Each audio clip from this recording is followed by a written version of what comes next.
하는 차이가 무엇인가? 우리는 좀 질문을 해봐야 된다고 우리 얘기를 했어요. 그죠? 세상에 이야기들이 있어요. 이렇게 하니까 성공하더라.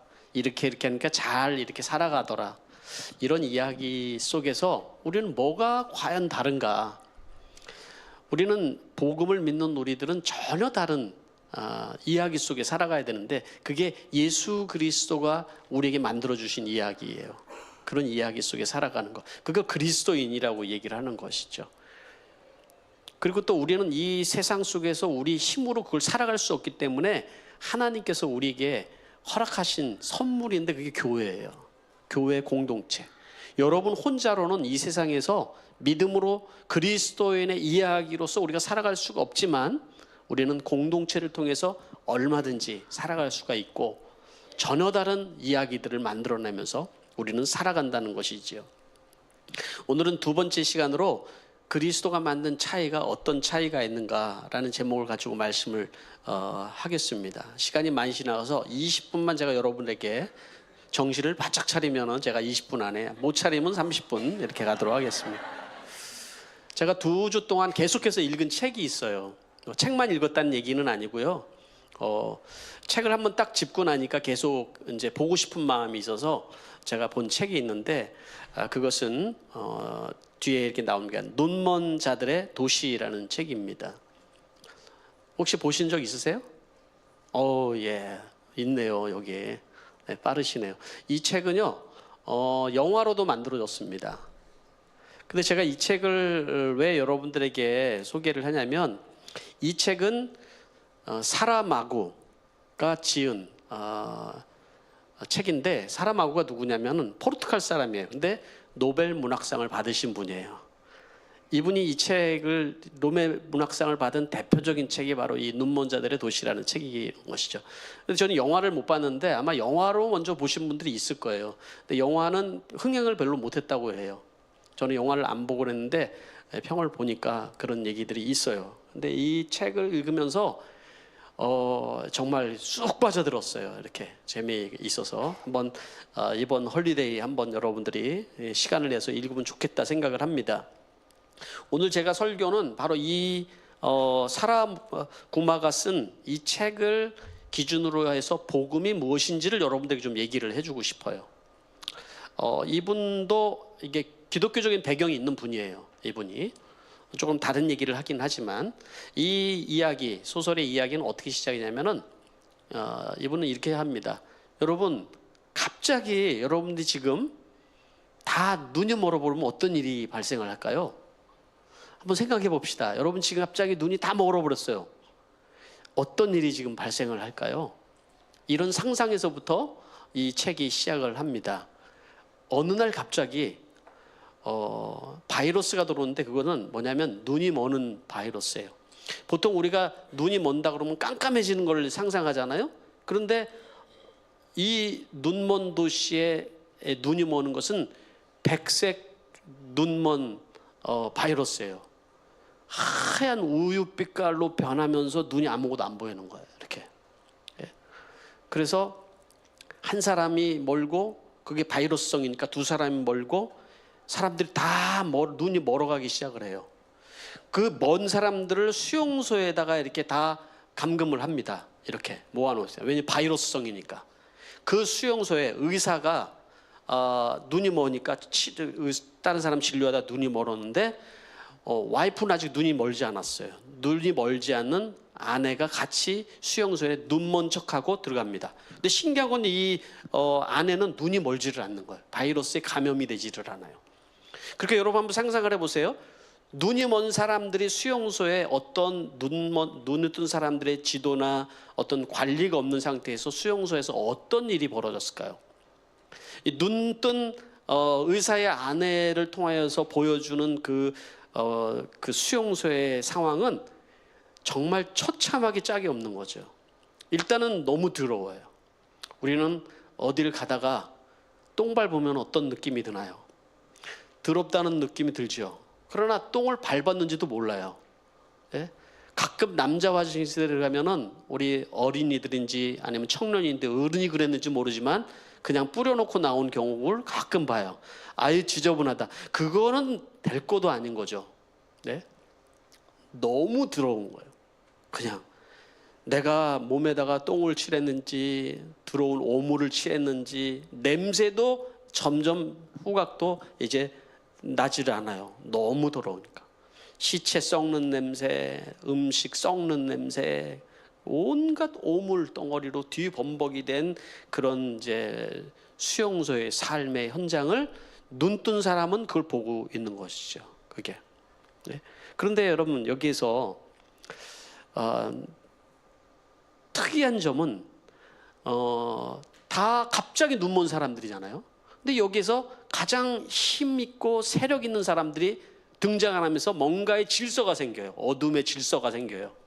그 뭐냐면 원래 장님이었던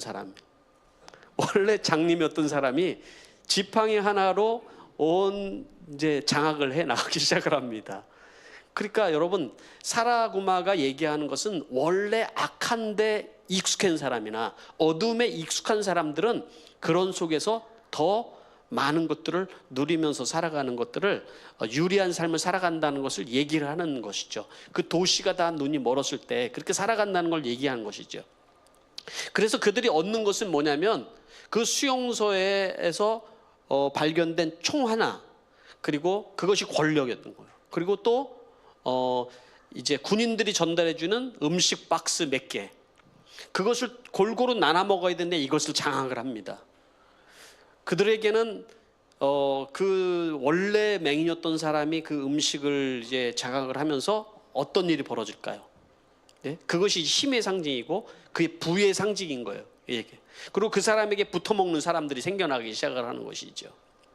그러나 눈뜬 사람들의 입장에서 생각하면은 그거는 똑같이 지저분한 속에서의 그냥 뭐라고 할까요? 거짓된 풍요인 거죠. 말하자면은 그런 것이죠. 그런데 그 사람들은 그것이 최고의 풍요고 성공이라고 생각하면서 그곳에서 살아가고 있다는 거죠. 여전히 지저분하고 쓰레기 하치장 같은 그런 속에서의 풍요인 것이죠. 그렇게. 그러다가 이제 그 안에서 이제 수용소 안에서 사람들이 다 이제 나가게 됩니다. 불이 나서. 그런데 나가 보니까 도시가 다 눈이 멀어 있는 거예요. 그 도시가. 그 의사 여자만 눈을 뜨고 있는 거죠. 근데 도시는 어땠을까요? 사람들이 눈이 머니까 정말 수용소하고 또 다른 비교할 수 없을 만큼 아주 처참한 상황이 그냥 온 도시에 다 난리가 있는 거죠. 예를 들어서 음식을 구하지 못하니까 음식 매태가 나는 곳으로 갔다가 사람들이 한꺼번에 다 그냥 몰살돼서 죽는 장면을 보게 되는 거죠. 막 썩은 냄새가 거기서 막 나오는 장면들, 그런 장면들이 있습니다. 의사의 아내가 몇 사람, 자기 남편과 함께 같은 수용소 안에 있었던 몇 사람을 데리고 이끌어가는 역할을 합니다. 하나의 공동체를 이끌어서, 그리고 자기 집으로 가고, 마지막에 이 소설의 마지막은 이제 어떻게 끝이나냐면은 눈먼 사람들이 한 사람씩 한 사람씩 눈을 뜨는 장면으로 이렇게 마무리가 됩니다. 제가 잘 설명을 했는지는 모르겠는데요. 하여튼 그런 내용이에요. 예, 영화를 보지 말고 책을 보시기 바랍니다. 네, 너무 재미있어요. 네. 그래서 제가 이 소설을 읽으면서 제가 한번 설교를 준비하면서 좀 적용을 해봤습니다. 우리가 그리스도인으로서 이 땅에 살아간다는 의미가 무엇인가? 네, 첫 번째 제가 생각한 것은 정체성에 대한 문제예요. 정체성. 나는 누구인가라는 거예요.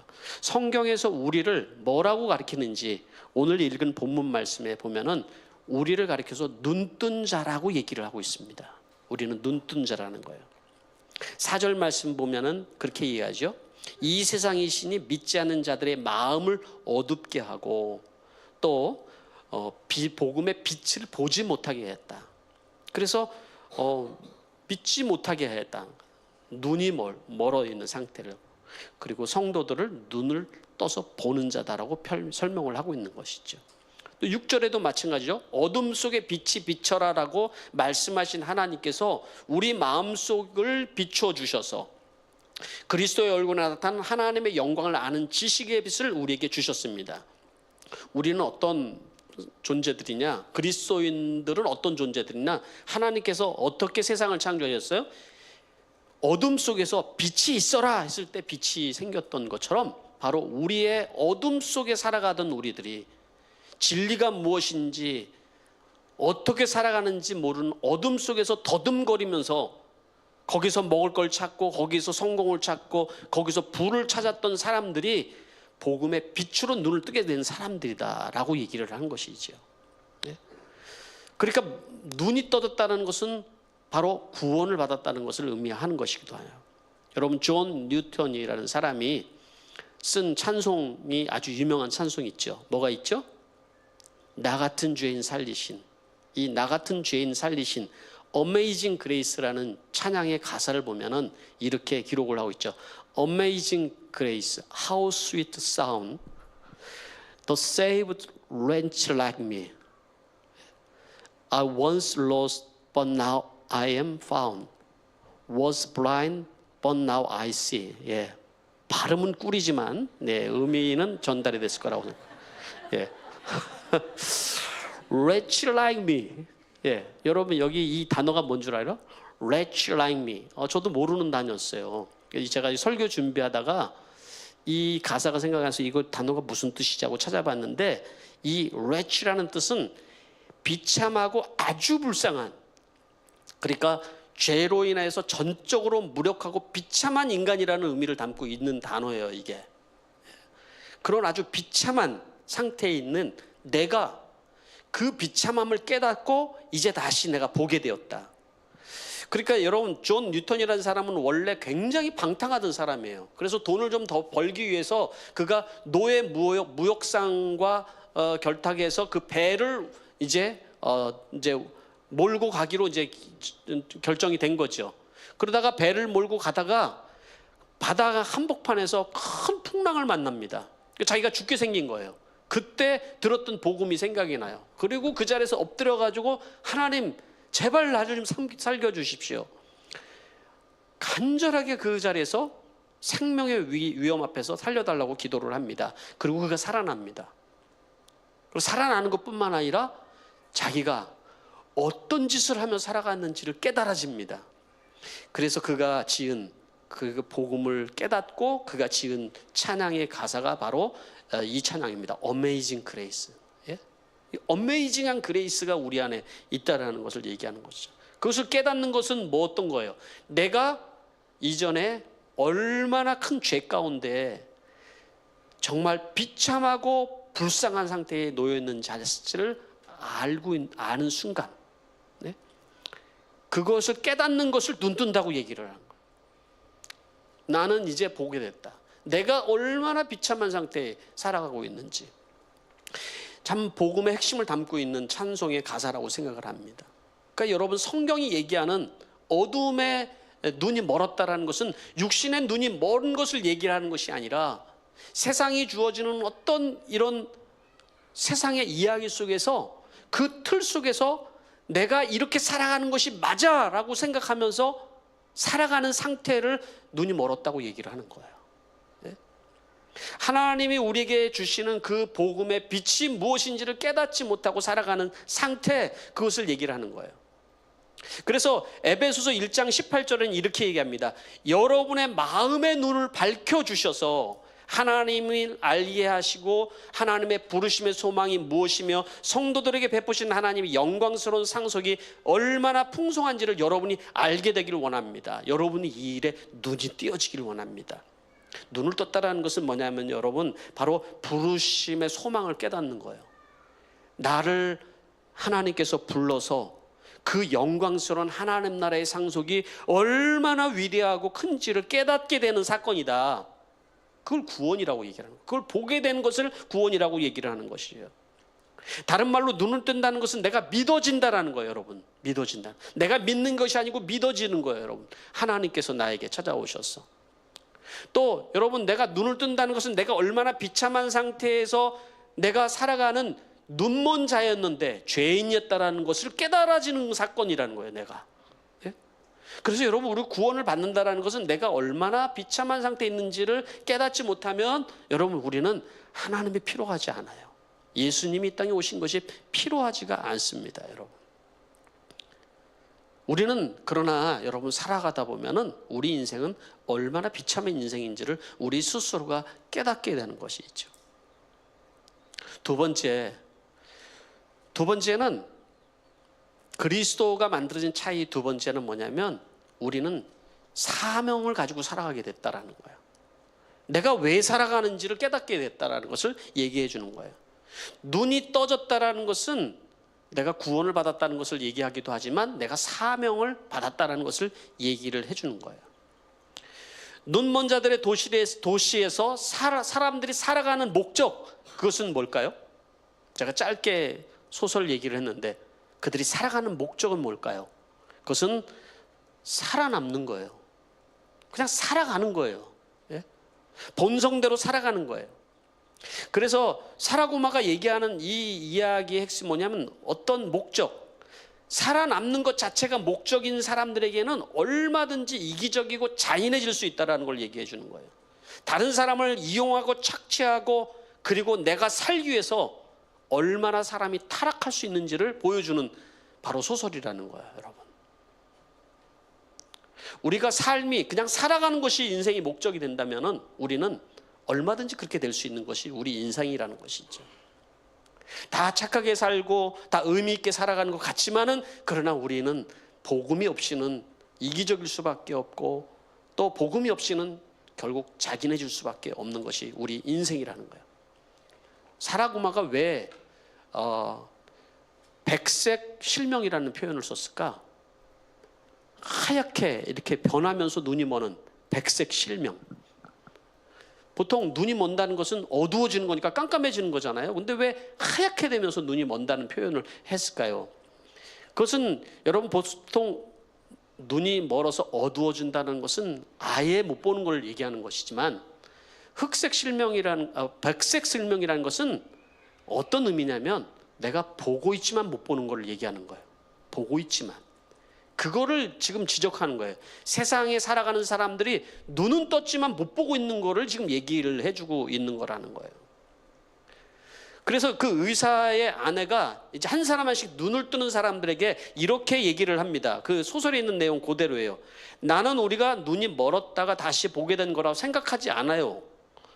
우리는 처음부터 눈이 멀어 있었고 볼 수 있지만 보지 않고 사는 것이 곧 눈먼 것이니까요. 보고 있지만 보지 않고 살아가는 거예요. 못 보는 자가 아니라 우리는 보지 않는 사람이라는 거예요. 보지 않는 거예요. 타인이 그 어떤 불행에 대해서 눈을 감아버리는 거죠. 다른 사람의 아픔에 눈을 감아버리고 그리고 다른 사람이 죽어가든지 말든지 그냥 시선을 돌리는 거죠.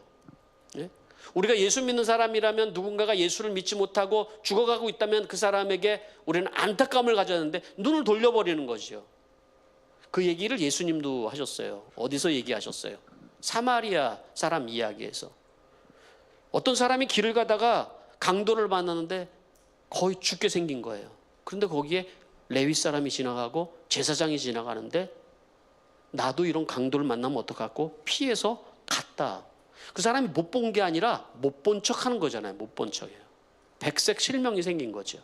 그렇지만 사마리아 사람은 달랐다. 그 사람의 안타까움과 그 사람을 바라보면서 그걸 치료해주고 그를 구원해줬다라는 얘기를 해주고 있는 것이죠. 바로 여러분 우리가 예수를 믿으면서도 아직 예수를 믿지 못한 상태라면 어떻게 보면 흑색 실명이라고 할 수 있겠지만 우리가 예수를 믿으면서도 그렇게 살아간다면은 아마도 우리가 흑색이 아닌 백색 실명이다. 일부에서 이 얘기하니까 무슨 말을 하는지 못 알아들으시더라고요. 제가 3부에서 걱정입니다. 백색 실명을 어떻게 설명을 해야 될지를 고민이 되긴 합니다. 예? 이 복음은 우리의 삶의 목적을 완전히 뒤집는 거예요. 그래서 여러분 고린도후서 5장 15절에 이렇게 얘기합니다. 그리스도께서 모든 사람을 대신하여 죽으신 것은 살아있는 사람들이 이제는 더 이상 자기 자신을 위해서 살지 않는 것. 그걸 얘기하는 거예요. 살아있다라는 것은 사명이 있다라는 걸 얘기해 준다라는 거예요, 여러분. 우리가 예수를 믿었다라는 것은 사명이 있다라는 것을 얘기하는 거예요. 그냥 살기 위해서 살아가는 것이 그리스도인의 삶이 아니라는 거예요. 그건 그리스도가 만드는 차이를 못 느끼는 삶을 살아가는 거예요. 물론 우리는 살아가는 것이 너무 바쁩니다. 먹고 살기 너무 바쁩니다. 그렇지만 여러분, 우리가 살기 위해서 살아가는 삶이 되어서는 절대로 안 된다는 것이죠. 네? 예수님이 이 땅에 오신 것도 뭐라고 그랬어요? 요한복음 9장 38절에 내가 이 세상에 온 것은 보지 못하는 자들을 보게 하기 위함이다 라고 얘기를 했어요. 또 바울에게 사명을 주시면서 눈뜬 자들의 사명에 대해서 얘기를 해주셨어요. 이것은 그들의 눈을 열어주었어 그들이 어둠 속에서 빛으로 돌아서고 사단의 세력에서 하나님께서 돌아오게 하며 또 그들이 죄사함을 받아서 나에 대한 믿음으로 거룩하게 된 사람 가운데 들게 하려는 것이다. 세상 사람들이 사단이 우리를 눈을 넓게 어둡게 해서 보지 못하고 살아가게 만든다라는 것이죠. 어떤 재물 때문에 보지 못하게 살아갈 수도 있고, 어떤 욕망 때문에 보지 못하게 살아갈 수도 있고, 어떤 쾌락 때문에 보지 못하고 살아갈 수도 있는 것이죠, 여러분. 마지막 세 번째는 그리스도가 만든 차이는 영원한 하나님 나라라는 거예요. 저는 이 소설을 읽으면서 가장 비참함이 뭘까? 그 사람들이, 그 권세를 잡은 사람들이 그 음식 박스 몇 개, 그리고 권총 한 자루가 권력이고 그들에게 풍요인 거예요. 그것이 전부인 것처럼 그 가세는 누리는데, 그들의 진짜 비참함은 그 가운데 있는 사람들이 내일의 미래가 없다라는 거예요. 여러분. 내일의 미래를 못 본다라는 거죠. 이 땅에 살아가는 사람이 가장 불쌍한 것은 뭘까요, 여러분? 미래를 못 본다라는 거예요. 여러분. 그리스도가 만든 차이는 뭐냐면 우리는 영원한 하나님 나라를 보며 살아간다라는 거죠. 이 땅에서는 때로는 힘들고 어렵고 고통이 있지만, 살아가는 것이 힘들지만 영원한 하나님 나라를 바라보며 살아간다는 것이죠. 그게 눈뜬 자들의 삶이라는 거예요, 여러분. 네. 말씀을 맺히면서 저는 그런 상상을 했습니다. 이 소설에서 얘기를 하지 않지만은 평생 장님으로 살아갔던 사람이 눈을 뜬다는 의미는 어떤 걸까? 한 번도 본 적이 없는 사람이 눈을 떴을 때 어떤 일이 있을까? 아마 우리가 구원을 받는 것은 눈을 뜨는 과정이고, 우리가 영원한 하나님 나라 갔을 때 우리가 이해되지 않고 우리의 생각으로 잘 믿어지지 않고 하는 것들이 마치 지금은 거울을 보는 것처럼, 희미한 거울을 보는 것 같지만 하나님 나라에서 아주 명쾌하게 모든 것이 다 보여주는 그 하나님 나라 갔을 때 우리는 깨끗하게 모든 것을 볼 수 있는 순간이 올 거라고 생각을 해요. 그때 주어지는 순간에 우리에게 주어지는 기쁨이라는 게 어떤 걸까요? 눈먼 사람이 눈 뜬 것과 같은 그 기쁨이 우리 안에 있지 않을까요? 그것이 우리가 영원한 하나님 나라를 소망하는 사람들이 살아가는 방법이고, 그 일을 통해서 우리 안에 주시는 참 기쁨을 소망하는 것이 바로 우리 그리스도인의 삶이 아닌가 생각을 해보게 됩니다. 말씀을 맺도록 하겠습니다. 우리 이 시간에 잠시 우리 기도를 했으면 좋겠습니다. 그리스도가 만든 차이는 분명합니다. 우리가 눈을 떴다는 것이고요. 두 번째는 우리가 사명이 주어졌다는 것이고, 또 하나님 나라를 향해서 가는 자들이라는 거예요. 오늘 여러분, 이 차이를 내가 못 느끼고 살아가고 있다면 오늘 하나님 내 눈을 열어 주십시오. 사단이 내 눈을 가리고 있는데 이것을 보게 하여 주십시오. 우리 목장 식구들 중에 이것을 보지 못하는 자들이 있다면 보게 하여 주십시오. 그런데 내가 눈을 뜬 자라고 생각하지만 내가 정말로 이것을 뜬 자로서 다른 사람들의 안타까움을, 영혼을 바라보지 못하다면 하나님, 내가 또 백색 실명자일 수도 있습니다. 내 눈을 열어 주십시오. 우리 하나님 앞에 이 시간에 같이 우리 기도하면서 하나님 앞에 나갔으면 좋겠습니다. 기도하겠습니다.